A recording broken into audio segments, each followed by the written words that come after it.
নমস্কার, স্বাগত সবাইকে। আজকে আমি সুরশ্রী আপনাদের সাথে রয়েছি এবং আজকে আমরা পেয়েছি আমাদের মধ্যে কবি ও প্রাবন্ধিক মহিবুর রহমানকে, এবং যিনি অত্যন্ত ব্যস্ত মানুষ, কিন্তু আজ আমাদের উনি সময় দিয়েছেন।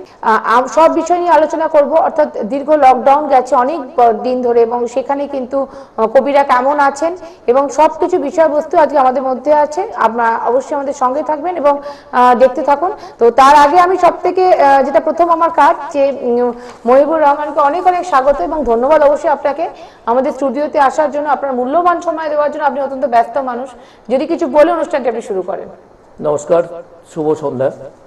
হ্যাঁ, তো যেটা নিয়ে আমি বলছিলাম অনুষ্ঠানের প্রথমেই, যে দীর্ঘ লকডাউন চলছে, মানে আংশিক লকডাউন, পুরো লকডাউন, এরকম তো একটা চলছে। তো আমরা দেখেছি যে বই মেলাটাও প্রায় বন্ধই ছিল। তো সবকিছু নিয়ে কবিরা কেমন আছে আগে আপনি বলুন, কবিদের হয়ে আপনি কি বলবেন? সার্বিকভাবে কোনো কবিরা, সাহিত্যিক লেখকরা কেউ ভালো নেই। লকডাউনের ফলে কলেজ স্ট্রিট প্রায় বন্ধের মুখে। এখন অবশ্য দু একদিন থেকে কিছুটা খুলেছে। কবিদের সঙ্গে যে আড্ডা হতো, আড্ডা প্রায় বন্ধ, ফোনে যোগাযোগ হচ্ছে মাত্র। এর মধ্যে দু একটা বই প্রকাশ পাচ্ছে না তা নয়, দু একটা পাচ্ছে। কবিতা সম্মেলন, কবিতা আড্ডা, কবি সম্মেলন সব প্রায় বন্ধ, যা কিছু হচ্ছে ভার্চুয়াল। বাংলাদেশ থেকে ইতিমধ্যে একটা সমর ভৌমিক এবং অনামিকা মজুমদার নেতৃত্বে ওই ভার্চুয়াল সভা হয়েছে। কবিতা কার্নিভাল, কবি এবং নাট্যকার সৌমিত বসু বকখালিতে প্রত্যেকবার অনুষ্ঠান করতেন, এবার ওই ভার্চুয়াল উনি অনুষ্ঠান করেছেন। রবীন্দ্রনাথ শীল একজন কবি এবং সাংবাদিক, সে বিদ্রোহী শতবর্ষ একটা কমিটি করেছে এবং তার মাধ্যমে ভার্চুয়াল সভা করবেন। ইতিমধ্যে তিলোত্তমা পত্রিকা একটা ভার্চুয়াল সভা করছে। এই যে লকডাউন চলছে 1.5 বছর ধরে, তার মধ্যে অনুভূতির কথায় তারা ভার্চুয়াল অনুষ্ঠান করেছেন। রাইটার্স ওয়ার্ল্ড থেকে ভার্চুয়াল অনুষ্ঠান করেছেন। কবিতা লেখার খেলা থেকে তারা ওই মোবাইলের মধ্যে ওই ফেসবুকে অনলাইনে সব কিছু করেছেন। এই মোট কথা বলতে গেলে কোনো কবি, কোনো সাহিত্যিক সেইভাবে ভালো নেই। কেননা আমাদের যে আনন্দ, আড্ডা এবং বিভিন্ন অনুষ্ঠানে আমরা যে মজা করতাম, আমরা অনেকেই কবিতা পাঠ করতাম, সেগুলো প্রায় বন্ধের মুখে। জানি না কবে এর থেকে আমরা মুক্তি পাব। তবে আশা করছি থার্ড ফেজটা কমপ্লিট হলেই, থার্ড ফেজে একটা ভয়াবহ আকার নিতে পারে, তারপরে হয়তো আমাদের সব কিছু খুলে যাবে।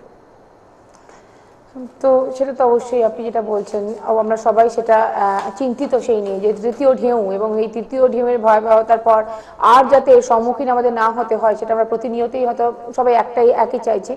কিন্তু আপনি যেটা বললেন সেটা হচ্ছে ভার্চুয়াল মিটিং, বা সেটা যেটা ছিল কবি সম্মেলন বা কবিদের সমাবেশ, সেটা একদম বন্ধ হয়ে গেছে। কিন্তু একটা জিনিস কি কবিদের খুব ভাবিয়েছে, কবিরা তো একটু ভাবুক হন, এবং তারা খুব বাস্তব থেকে, তাদের এই বাস্তব অভিজ্ঞতা থেকে তারা কবিতাটা লেখেন, তাদের সেই কলমে সেটা ফুটে ওঠে। তো সেই ক্ষেত্রে কি এই যে লকডাউনে প্রচুর মানুষের বিভিন্ন রকম তো হয়েছে, মানে একদিকে যেমন আমরা দেখতে পেয়েছি যে প্রচুর মানুষের কিছু খাবার পোস্ট করছেন, বা তারা হয়তো তাদের খুব মানে বিনোদন বা আনন্দের মুহূর্তটাকে পোস্ট করছেন, কিন্তু অন্যদিকে তো দেখা গেছে যে পরিযায়ী শ্রমিকরা, তাদের মধ্যে একটা বিপুল হাহাকার দেখা গেছে, তারা খুব কষ্টে আছেন। শুধু পরিযায়ী শ্রমিক বলে না, অনেক মানুষ, অনেক যারা মধ্যবিত্ত মানুষ, যারা খেটে খাওয়া মানুষ, তাদের কাজ চলে যাচ্ছে, তাদের তো সেই একটা যে হাহাকার, সেখান থেকে কি অনুপ্রাণে কিছু ফুটে উঠেছে আপনার কবিতায়, বা ভাবছেন কিছু? এই লকডাউন প্রথম যখন গত মার্চ মাসে ঘোষণা হলো, আমি সেই সময় ব্যাঙ্গালোরে আটকে পড়েছিলাম চিকিৎসা করতে গিয়ে। সেখানে লকডাউন যে ঘোষণা হলো এবং কারফিউ জারি হয়েছিল, দেখলাম যে পরিযায়ী শ্রমিকের কথা যেগুলো আপনি বললেন, যাদের কথা বললেন, সেই পরিযায়ী শ্রমিকরা এবং চিকিৎসা করাতে যারা গেছিল, তাদের কি অবস্থা। কোনো খাবার হোটেল নেই, অনেকের মাসের পর মাস, 2 মাস, 1.5 মাস, 3 মাস পরে, আমি 2.5 মাস পরে বাড়ি ফিরতে পেরেছি। 7 দিনের জন্য গেছিলাম, ফ্লাইটের টিকিট ছিল, 3বার ক্যান্সেল করতে হয়েছে, বাড়ি ফিরতে পারিনি, 2.5 মাস পর বাড়ি ফিরেছি। সেখানে দেখেছি যে পরিযায়ী শ্রমিকরা কোনো খাবার পায়নি। কোনো সংস্থা, কোনো এনজিও, অনেক সময় বা রাজনীতির নেতারা খাবার কিছুটা 2-1 দিন দিয়েছেন, কিন্তু বাকি সময় আমি যে হোটেলে ছিলাম সেই হোটেলেই দেখেছি বাবা মা দুজনেই অন্ধ, তার ছেলে চিকিৎসা করাতে গেছে, ছেলে বেকার, কোনো খাবার নেই, কোনো পয়সা নেই। আমরা হোটেলের বিভিন্ন যারা ছিলাম তারা কিছু চাঁদা তুলে তাদের কাছে দিলাম, তখন তারা মুড়ি বিস্কুট নিয়ে এসে কোনো রকমে তারা জীবনযাপন করলো। তো সেই সময় আমার কলমে অনেক কবিতাও উঠে এসছে, আমি পরিযায়ী শ্রমিকদের নিয়ে লিখেছি। বা এই যে লকডাউন ছিল, লকডাউনে বই প্রকাশ না হোক, অনুষ্ঠান হয়তো হচ্ছিল না, কিন্তু লেখা কিন্তু বন্ধ থাকেনি। আমার মনে হয় প্রত্যেকটা লেখক কবি অনেক অনেক সময় পেয়েছে। যেমন অফিস বন্ধ ছিল, যেমন হয়তো যারা বিজনেস করে বিজনেস বন্ধ ছিল, যার ফলে বাড়িতে লেখকরা কিন্তু লেখা চালিয়ে গেছে।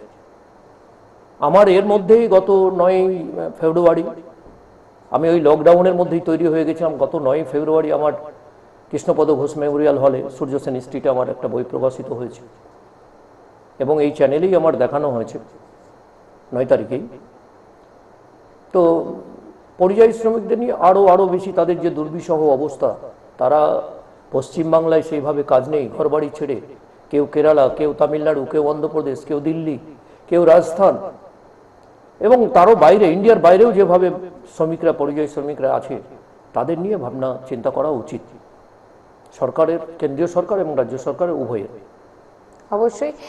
এত কবিতা আপনি লেখেন, মানে আপনি খুব ছোট বয়স থেকে কবিতা লিখছেন, তো দীর্ঘ, এই যে আপনি বলছেন প্রতি মুহূর্তকে আপনি ক্যাপচার করছেন, তো সেই যে কবিতা লিখছেন, তো এই কবিতার প্রেরণা আপনি কোত্থেকে পেয়েছেন?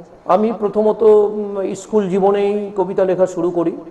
আমার প্রেরণা আমার বাবা মা ছাড়াও আমার মানে মূলত যে আমার প্রেরণা জুগিয়েছিল সে হচ্ছে আমার কাকা, ছোট কাকা স্বর্গীয় শামসুজ্জোহা মণ্ডল, অকাল প্রয়াণ হয়েছে, স্কুলের শিক্ষক ছিলেন। তিনি আমার সব কিছুর প্রেরণা ছিলেন। পরবর্তীতে 2002 সালে যখন আমি কলম ধরি কলেজ স্ট্রিটে, তখন স্বর্গীয় অমল মুখোপাধ্যায়, সাহিত্যিক, কবি, সাংবাদিক, তার অরুণিমা প্রকাশনী, তার ভালোবাসার 2 দিগন্ত একটা বই বেরোতো, ওপার বাংলা এবং এপার বাংলার কবি এবং সাহিত্যিকদের নিয়ে। প্রবীণ সাহিত্যিকদের সঙ্গে সঙ্গে কিছু নবীন। প্রথম তার কবিতায় 2002 সালে আমার প্রথম ভালোবাসার 2 দিগন্ততে 5টি কবিতা প্রকাশ পায়। তারপর থেকেই আমার কবিতা, গল্প প্রকাশ পেতে থাকে বিভিন্ন পত্রপত্রিকায়, পুজো সংখ্যায়, এবং পরবর্তীতে আমি আমার একক বই প্রকাশ করতে থাকি। বেশ, বইমেলায় তো প্রতি বছর আপনার বই প্রকাশ পায়, তো এই বছর তো বইমেলা হয়নি, তো সেই বইমেলার সেই আবহাওয়াটাকে কতটা মিস করেছেন? খুব খুব মিস করছি, কেননা আমার 2019-এ বইমেলাতে জীবনের কলরব প্রকাশ হয়েছে বইমেলার মধ্যেই। তার আগেবার 2018-তে বইমেলায় আমার টেলিফিল্ম দ্বন্দ্ব স্ক্রিপ্টটা ওখানে আমার উদ্বোধন হয়েছে, প্রকাশ হয়েছে। তারপরে এবারে আমার একটা প্রকাশ করার কথা ছিল এই জীবনের গল্পকথা বইমেলাতে। বইমেলা না হওয়ার ফলে আমি ফেব্রুয়ারিতে আমি কৃষ্ণপদ ঘোষ মেমোরিয়াল হলে জীবনের গল্পকথা অনুষ্ঠান করেছি। এমনকি বইমেলাতে আর একটা বই হওয়ার কথা ছিল, রাজনীতির রং বেরং। বর্তমান যে রাজনীতি, সেই রাজনীতি নিয়ে আমার লেখা, কাউকে আঘাত করে নয়, কোনো রাজনীতির নেতা বা কোনো পার্টিকে আঘাত করে নয়, সার্বিকভাবে একটা রাজনীতির রং বা ভালো মন্দ, এই নিয়ে আমার একটা, সেটাও প্রকাশ করার কথা ছিল বইমেলাতে। বইমেলা না হওয়ার ফলে আমি কবি, সাহিত্যিক, কবি নয় ঠিক, সাহিত্যিক পৃথ্বীরাজ সেন, যার ইতিমধ্যে 1,500 বই প্রকাশিত হয়েছে, গ্রিনস বুকে নাম উঠেছে, পৃথ্বীরাজ সেনের যে পৃথ্বীরাজ ক্লাব আছে সেই ক্লাবে প্রকাশিত হয়েছে। তো বইমেলায় আমরা আশা করছি আগামী যে বইমেলা এবছরে 2021-এর 2022-এর ফেব্রুয়ারি মাসে, জানুয়ারি থেকে ফেব্রুয়ারির মধ্যে যেটা হওয়ার কথা, আমরা আশা করে আছি এবং আশা করছি যদি বইমেলা হয়, ওই বইমেলাতেই আমার 6ষ্ঠ সংখ্যা, মানে আমার 6ষ্ঠ গ্রন্থ অচেনা অজানা মুর্শিদাবাদ বইটি প্রকাশিত হবে। যদি বইমেলা না হয় তাহলে বিকল্প কিছু ভাবতে হবে। অনেক অনেক মিস করছি আমরা কবিরা সবাই, আমরা বইপ্রেমীরা, আমরা লেখকরা প্রত্যেকেই মিস করছি। বাহ, তো আপনি যে বইটার কথা উল্লেখ করলেন, অর্থাৎ অচেনা মুর্শিদাবাদ, সেখানে তো নিশ্চয়ই মুর্শিদাবাদকে কেন্দ্র করে অনেক তথ্য থাকবে যেটা মানুষের অজানা, তো সেটা তো খুব ইন্টারেস্টিং বই আমার মনে হয়, যে মানুষের কাছে খুবই সেটা গ্রহণযোগ্য হবে। যেমন ধরুন মুর্শিদাবাদের হাজারদুয়ারি আছে, মুর্শিদাবাদে মহারাজা মনীন্দ্রচন্দ্রর বাড়ি ছিল। মুর্শিদাবাদে ইমামবাড়া রয়েছে, মুর্শিদাবাদে কাটরা মসজিদ আছে, মুর্শিদাবাদে রাজবাড়ি রয়েছে, মুর্শিদাবাদে আপনার কীটশ্বরী মন্দির আছে, মুর্শিদাবাদ শশাঙ্কর রাজধানী কর্ণসুবর্ণ, এসব তো আছে, এসব তো ইতিহাসে অনেকে জানে। কিন্তু ছোটখাটো অনেক মন্দির আছে, অনেক জায়গা রয়েছে যা আমরা যারা মুর্শিদাবাদের মানুষও জানে না, অনেক যারা এই প্রজন্মের। যেমন দেখুন, আমরা যখন ছোটবেলায় পড়তাম তখন আমরা ভূগোলে পড়েছি টিটাগড় কি জন্য বিখ্যাত। এখন কিন্তু টিটাগড়ে কাগজের কলও নেই, কেউ জানে না এখনকার ছেলেরা, এখনকার জেনারেশন। আমি সেই সবগুলো তুলে ধরার চেষ্টা করেছি। যেমন ওখানে একটা মন্দির আছে ভট্টবাটি মন্দির, যা ইতিহাসে নেই, কিন্তু একটা মন্দির আছে, তার ইতিহাস আছে। ওখানে হয়তো এমন একটা মসজিদ আছে যে মসজিদের একটা ইতিহাস আছে, কিন্তু মানুষ জানে না। আমি সেই সব ছোটগুলো তুলে ধরার চেষ্টা করেছি।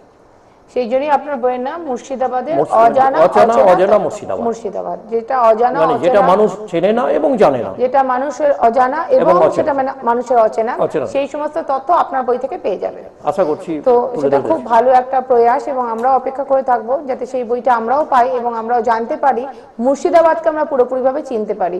তো এই যে আপনি লিখছেন, অনেক ছোট থেকে তো লিখছেন, কবে থেকে ঠিক আপনি লেখা শুরু করেছেন? আমি ক্লাস 9 থেকে লেখা শুরু করেছি। আমি যখন ক্লাসে 9-এ পড়ি তখন প্রথম আমার স্কুল ম্যাগাজিনে একটা গল্প প্রকাশ পাই। গল্পর নাম ছিল জমিদার ও ঘোড়ার ডিম। তারপর থেকেই বলতে পারেন আমার কবিতা গল্প একটার পর একটা বিভিন্ন পত্রিকায় বেরোতে শুরু করে। 2017 সালে জুলাই মাসে আমার প্রথম গ্রন্থ, একক গ্রন্থ, 26টি কবিতা ছিল, 12টা গল্প ছিল, জীবনের সঙ্গে দেখা, প্রথম আমার প্রকাশিত হয়।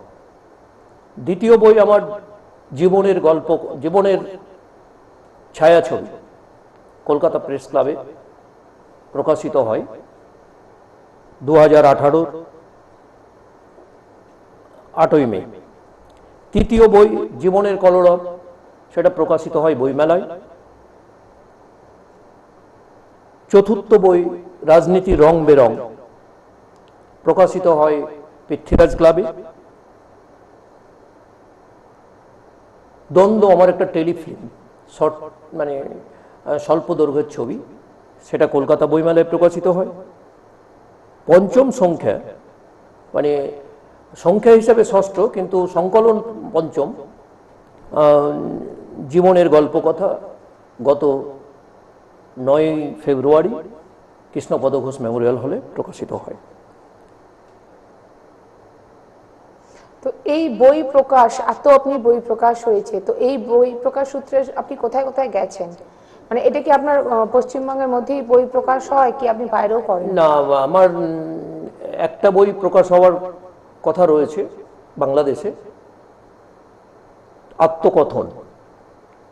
সম্ভবত এই বছরের শেষের দিকে, হয়তো সেপ্টেম্বর অক্টোবরে পুজোর সময় হবে।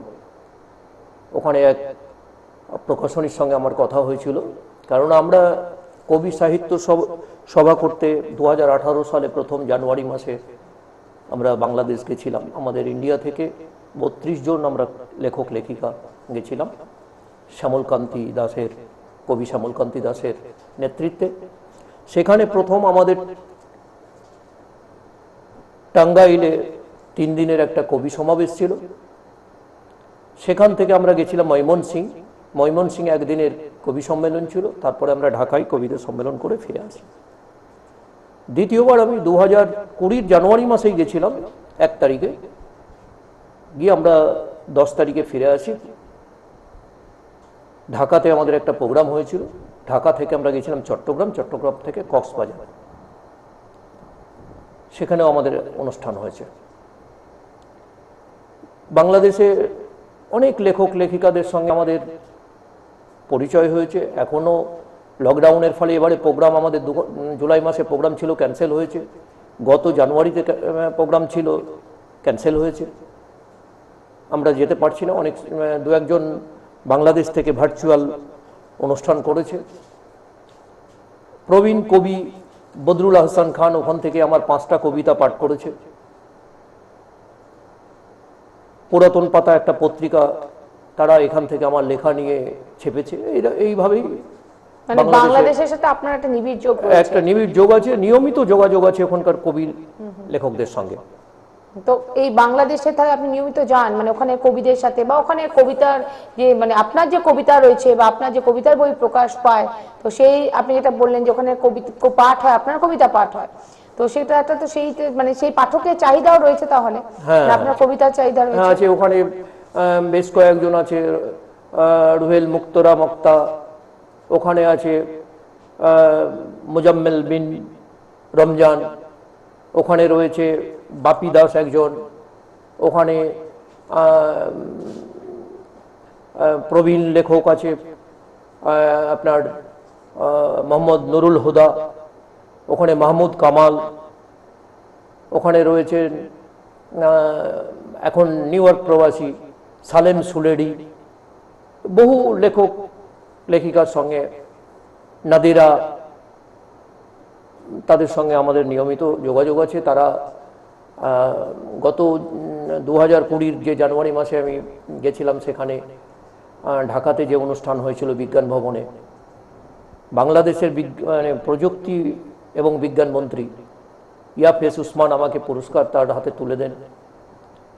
খুব আনন্দ পেয়েছিলাম যে একজন অন্য রাষ্ট্রের একজন মন্ত্রী আমার হাতে পুরস্কার তুলে দিচ্ছেন, এবং তিনি আমার দু একটা কবিতা পাঠ শুনে বলেছিলেন, যেমন আবেদন, আমি কবিতাটা এখানেও পাঠ করে শোনাবো দর্শকদের, আমার চ্যানেলের পাঠকদের।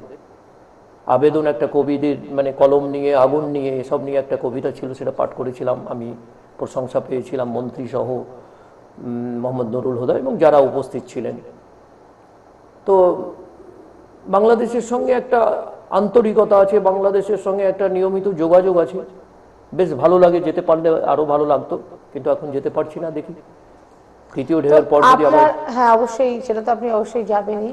আপনি বললেন আপনার বইও প্রকাশ আছে, তো এই যে বাংলাদেশে আপনার কবিতা পাঠ হচ্ছে বা আপনার কবিতাটা আবৃত্তি হচ্ছে, তো এই কবিতা পাঠ বা আবৃত্তির মধ্যে মানে এটা কি পার্থক্য, মানে কোনো পার্থক্য, মানে এটা কি বলবেন আপনি? না, কবিতা বলেন, আবৃত্তি আর কবিতা যদি বলেন, আবৃত্তি আলাদা জিনিস, কবিতা পাঠ আলাদা জিনিস। আমরা সাধারণত কবিতা পাঠ করি, আবৃত্তি কিন্তু আলাদা। আমি সাধারণত কবিতা পাঠ করি। কবিতা পাঠ হচ্ছে একটা ছন্দ জ্যোতি বজায় রেখে একটা পাঠ, তাকে বলে কবিতা পাঠ। কিন্তু আবৃত্তি আরো গভীর, ব্যাপক, মর্মস্পর্শী, যা অবশ্যই দীর্ঘ মনন এবং অনুশীলন সাপেক্ষ। কবিতা পাঠ, আবৃত্তি পাঠ গুণগত একটা পার্থক্য রয়েছে।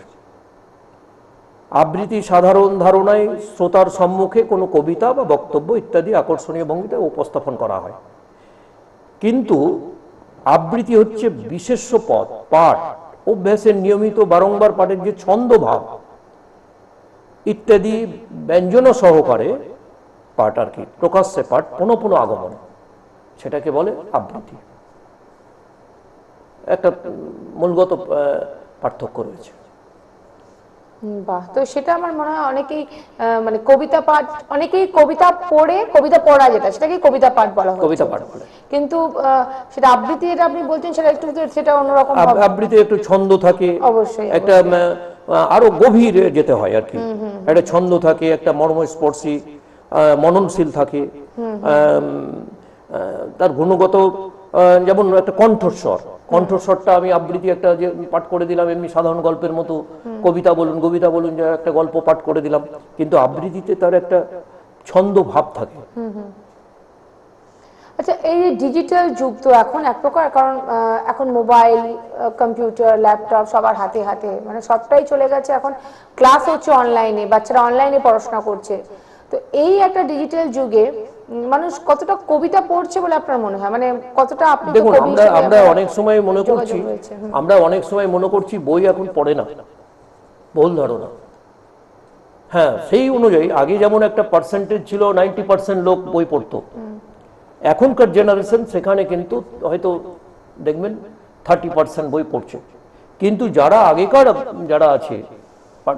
আগেকার পাঠক, তারা কিন্তু বই পড়া ছেড়ে দেয় না। যদি ছেড়ে দিত তাহলে বইমেলাতে, মানে কলকাতা বইমেলা ছাড়াও প্রত্যেকটা জেলায় যে বইমেলা হয়, ব্যাপক বই বিক্রি হয়। সুতরাং এখনো আমরা ডিজিটাল যুগে থাকলেও বই কিন্তু পাঠকরা পড়ে। তো এই যে বই মেলাতে আপনারা বই প্রকাশ করেন, তো তাহলে বলতে চাচ্ছেন রেসপন্স ভালো, মানে বই মেলাতে হ্যাঁ, response অবশ্যই ভালো? অবশ্যই রেসপন্স ভালো, অবশ্যই কবিতা পাঠের। অবশ্যই। এবং হ্যাঁ, আপনার কবিতা শুনবো, কিন্তু তার আগে আমি একটা ছোট প্রশ্ন খুব মনে আসছে, যে আপনি বললেন যে আপনার মানে ভারতের বাইরেও বাংলাদেশে আপনার বই প্রকাশ পাচ্ছে, এবং এতগুলো বই আপনি লিখেছেন, এতগুলো কবিতা লিখেছেন আপনি, তো সেক্ষেত্রে আপনি বলবো যে প্রশ্ন রাখবো যে কি কি পুরস্কার আপনি পেয়েছেন, যদি একটু শেয়ার করেন। আমার খুব জানতে পুরস্কার ইচ্ছে করছে। বেশ কিছু আমি পেয়েছি। আমি ডক্টর বিসি রায় একটা পুরস্কার পেয়েছি কলকাতা থেকে। টাঙ্গাইলে বাংলা কবিতা উৎসবে আমি পুরস্কার পেয়েছি, সম্মাননা দেওয়া হয়েছে। ময়মনসিংহে কবি সমাবেশে আমাকে সম্মাননা দেওয়া হয়েছে। 3 বাংলা কবিতা সম্মেলন ঢাকায় আমি সম্মাননা পেয়েছি। হলদিয়াতে 10ম বিশ্ব কবিতা সম্মেলন ছিল, সেখানে আমাকে সম্মাননা দেওয়া হয়েছে। সুন্দরবন কৃষ্টি পুরস্কার আমাকে দেওয়া হয়েছে। নিখিল ভারত সাহিত্য পরিষদ থেকে সম্মাননা পেয়েছি। আমি আন্তর্জাতিক যে লেখক দিবস হয়েছিল ঢাকা এবং চট্টগ্রাম এবং কক্সবাজারে, সেখানে আমাকে শান্তিযাত্রা পুরস্কার দেওয়া হয়েছে। ইয়েস কালচারাল গ্রুপ খর্দা থেকে আমাকে একটা পুরস্কার দেওয়া হয়েছে। উজান সাহিত্য পত্রিকা থেকে সম্মাননা দেওয়া হয়েছে। আমাকে অনুভূতি সাহিত্য থেকে সম্মাননা দেওয়া হয়েছে, বাংলা মানে মেদিনীপুরের দাঁতন থেকে। এছাড়াও অনুকম্পা থেকে একটা বাংলাদেশে আমাকে সম্মাননা দেওয়া হয়েছে। কবি শম্ভু রক্ষিত পুরস্কার দেওয়া হয়েছে। আরও আনন্দমুখর ইত্যাদি ইত্যাদি আরও অনেক বা অনেকগুলো অনেক পুরস্কার আপনার ঝুলিতে রয়েছে। আমাদের সময় ভীষণ সংক্ষেপ। আমার মনে হয় দর্শকরা আপনার কাছ থেকে কবিতা শুনতে চাইছেন, যদি একটু আপনি একটা কবিতা, সামনেই পছন্দের কবিতা। যেহেতু পুজো আসছে, আমি পুজো নিয়ে একটা প্রথম কবিতা পাঠ করি। পুজো পুজো গন্ধ বাতাসে, পুজো পুজো গন্ধ বাতাসে, পুজো পুজো ছন্দ আকাশে, নীল আকাশে কে ভাসালো সাদা মেঘের ভেলা। যেদিকে চাই চোখে পড়ে কাশ ফুলেরই মেলা, কিন্তু একই হঠাৎ দেখি মেঘের ছায়া কালো, এক নিমেষে নিভে গেল এত খুশির আলো। আকাশ ভেঙে নেমে এলো ঘন বরিশন, চতুর্দিকে শুনি শুধু আত্মেরই কন্দন। তারপর এক সময় থেমে যায় বৃষ্টি, কিন্তু যেদিকে তাকাই শুধু জল জল আর জল। নেই লজ্জা নিবারণের জন্য শুকনো কাপড়, ত্রাণ সামগ্রী নিয়ে একটা নৌকা আসে, চিড়ে মুড়িয়ার পুরানো কাপড় নিয়ে একটি মেয়ে ছিটকে পড়ে মানুষের ধাক্কায়। ত্রাণকর্তার চোখ তার দিকে, ডেকে নিয়ে মেয়েটিকে বলেন, নতুন শাড়ি নিবি, সন্ধ্যের মুখে আসিস। কৃতজ্ঞতায় নুয়ে পড়ে মেয়েটি, মনে মনে বলে, তুমি বড় ভালো গো ত্রাণবাবু, তুমি মোর ভগবান। সন্ধ্যের মুখে চারিদিক কেমন নিঝুম, সবাই চলে গেছে, মেয়েটি উকি মারে নৌকার ভেতর। কর্তা বলেন, এসো এসো, এই নাও তোমার শাড়ি। নতুন শাড়ি থেকে উঠে আসছে কেমন লোভী লোভী গন্ধ। নতুন শাড়িতে জড়িয়ে যেতে যেতে শুনতে পাই বিষাক্ত সাপের হিস হিস শব্দ। আজ মহাষ্টমী, পূর্ব দিকে আলো ছড়াচ্ছে মহাষ্টমীর সূর্য। নতুন শাড়ির স্বপ্ন দেখা মেয়েটি একটি নতুন শাড়ি পেয়েছে বিনিময় প্রথায়। নীল ভরে তার নিথর দেহ ঝোলে, ত্রাণকর্তার নৌকো বাঁধা গাছ থেকে গলায় সেই নতুন শাড়িটার ফাঁস। অসাধারণ, অসাধারণ, ভীষণ বাস্তবতা। সেক্ষেত্রে আমি আর একটা কবিতা কি আমরা শুনবো না? আমাদের সময় ভীষণ সংক্ষেপ, তাহলে একটা যদি কবিতা আমরা শুনি, তাহলে একটা একটু বলে নি। তার আগে ছোট প্রশ্ন কবিতা, আপনি এটা একটা আচ্ছা, এটা কবিতাটা একটা পড়ে নি। সে আসবে, কবিতার শিরোনাম সে আসবে। গ্রীষ্মের দুপুরে কাঠফাটা রৌদ্রের তাপে শুষ্ক চরাচর, ক্লান্ত পাখির ডানা, ঝাপটানো তৃষ্ণাত্ম কাকের ডাক, ঝাঁকড়া পলাশ গাছের নিচে। পরনে ডুরে শাড়ি, হাতে মেয়েটি একা বসে, একটি বাঁশের বাঁশি, চারিদিকে ছড়িয়ে আছে পলাশ ফুল। গ্রীষ্মের প্রখর তাপ থেকে গাছটি যেন মেয়েটিকে রক্ষা করতে চায়। সুখ দুঃখ হাসি কান্না সবই যেন মেয়েটির সঙ্গে ভাগ করে নিতে চায়। সে অনেক দিন আগের কথা, এক চৈত্রের দুপুরে এই পলাশ গাছের নিচে বাঁশি বাজাচ্ছিল এক যুবক। মেয়েটি রোজগার মতো পলাশ ফুল কুড়োতে এসে শোনে সেই বাঁশির ত্রাণ, মন্ত্রমুগ্ধ হয়ে পড়ে সে। তারপর সে প্রতিদিনই হতো তাদের মিলন, প্রেমের সাক্ষী শুধু এই পলাশ গাছ। তারপর হঠাৎ একদিন ছেলেটি বলল, আমি যাচ্ছি, কিন্তু তোমায় দিয়ে গেলাম আমার বাঁশি। এই বাঁশি হাতে নিয়ে তুমি আমার কথা ভেবো, আমি একদিন ঠিক তোমার কাছে ফিরে আসব। সেই থেকে নিরলস অন্তহীন প্রতীক্ষা, কবে আসবে সে, কবে হবে পুনর্মিলন।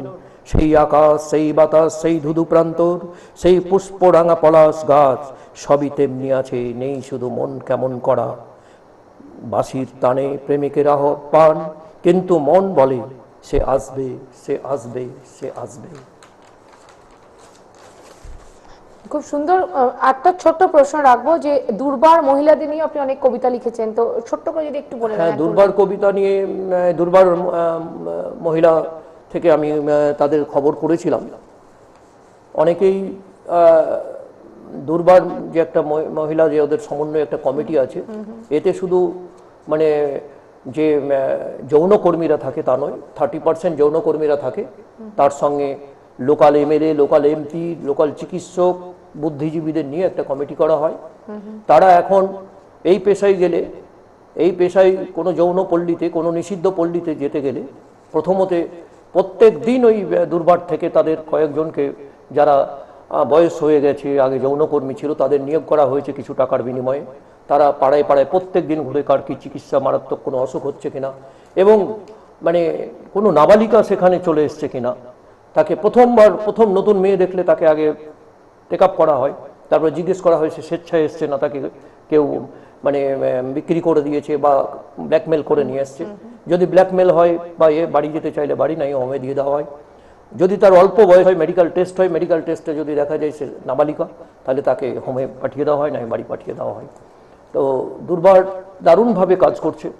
এখন যৌনকর্মীদের মেয়েরা, ছেলেরা শিখছে, শিক্ষা লাভ করছে। অনেক যৌনকর্মী আছে, তারা তাদের ছেলে মেয়েদেরকে পাড়ায় রাখে না, বাইরে রাখে। আমাদের সময় একদম নেই, তো একটা প্রশ্ন রাখবো যে আপনি কি দুর্বার মহিলাদের নিয়ে কিছু কবিতা লিখেছেন বা ভাবছেন কিছু? দুর্বার মহিলা নিয়ে আমি একটা কবিতা লিখেছি, ঠিকানা ফুটপাত। আমি আমার এইখানেই আড্ডা ছিল, এই চ্যানেলের পাশেই মনীন্দ্রচন্দ্র কলেজ, তার উল্টো দিকে আমার বন্ধুর সেলুন আছে, সেখানে আড্ডা দিতাম। সেখান থেকে সন্ধ্যার সময়, রাত্রি 8টায় আমি হাঁটতে হাঁটতে চলে যাচ্ছিলাম বিডন স্ট্রিট। গিয়ে দেখলাম রাস্তার ধারে, এই শ্যাম পার্ক আছে তার ধারে, একটা মেয়ে পোটলা থেকে একটা সস্তা দরের পাউডার বের করে, একটা আয়না বের করে, মুখে পাউডার দিয়েছে, মেকআপ টেকআপ দিয়ে একটা হাঁটতে হাঁটতে চলে গিয়ে সেন্ট্রাল ইভিনিউর ঠিক কাছাকাছি, সেন্ট্রাল ইভিনিউ এবং বিডন স্ট্রিটের কাছাকাছি একটা ল্যাম্পপোস্টের কাছে দাঁড়ালো। একটু পরের একটা খদ্দের এলো, তাকে নিয়ে পাড়ার ভিতরে চলে গেল। তো ওই ঠিকানা ফুটপাত, সে এই যে তার এক ফোঁটা মানে একটা ছোট, এবং দেখলাম একটা ছোট বাচ্চা, তাকে এখানে সেই ফুটপাতে শুয়ে দিয়েছে, দু ফোঁটা দুধ দিতে পারবে বাচ্চাকে, এবং তার জীবিকা নির্বাহের জন্য সে ওই পেশা বেছে নিয়েছে। সেটা নিয়ে আমি একটা কবিতা লিখেছিলাম, যদি সময় নেই, না হলে কবিতাটা আমি পাঠ করতাম। কবিতার নাম ঠিকানা ফুটপাত। আমরা পরের অনুষ্ঠানে অবশ্যই ঠিকানা ফুটপাত নিয়ে আমরা অবশ্যই আলোচনা করব, এবং আমার মনে হয় যে আজকের এই প্রোগ্রাম এবং আজকের এই অনুষ্ঠান সবারই ভালো লেগেছে, এবং শেষ আমরা যে বিষয়বস্তু দিয়ে শেষ করছি, কবিতা পড়ার আগ্রহ মনে হয় আজকের আমাদের এই প্রোগ্রাম থেকে আরো বেশি বেড়ে যাবে, এবং কবিতাকে ভালোবাসার আগ্রহ অবশ্যই বেড়ে যাবে। এবং আমার মনে হয় যে আমাদের সামনে অনেকগুলো বই প্রকাশ পাচ্ছে, আপনারা অবশ্যই কবিতা পড়ুন, কবিতাকে ভালোবাসুন এবং সঙ্গে থাকুন। আজকে এখানেই শেষ করছি আমাদের অনুষ্ঠান। অনেক ধন্যবাদ আপনাকে। মহিবুর রহমান আমাদের সঙ্গে ছিলেন, এবং মহিবুর রহমানকে অনেক অনেক ধন্যবাদ, কবি এবং প্রাবন্ধিক। আপনাকে আবার আমরা আশা করবো আমাদের স্টুডিওতে আবার পাবো। আজ আমাদের সময় একদম নেই, আমরা শেষ করছি অনুষ্ঠান। সবাই ভালো থাকবেন, সবাইকে ভালো রাখবেন। নমস্কার। নমস্কার, আপনিও ভালো থাকবেন, সবাই ভালো থাকবেন। সামনে দুর্গাপূজা আসছে, ভালোভাবে কাটাবেন, সাবধানে থাকবেন।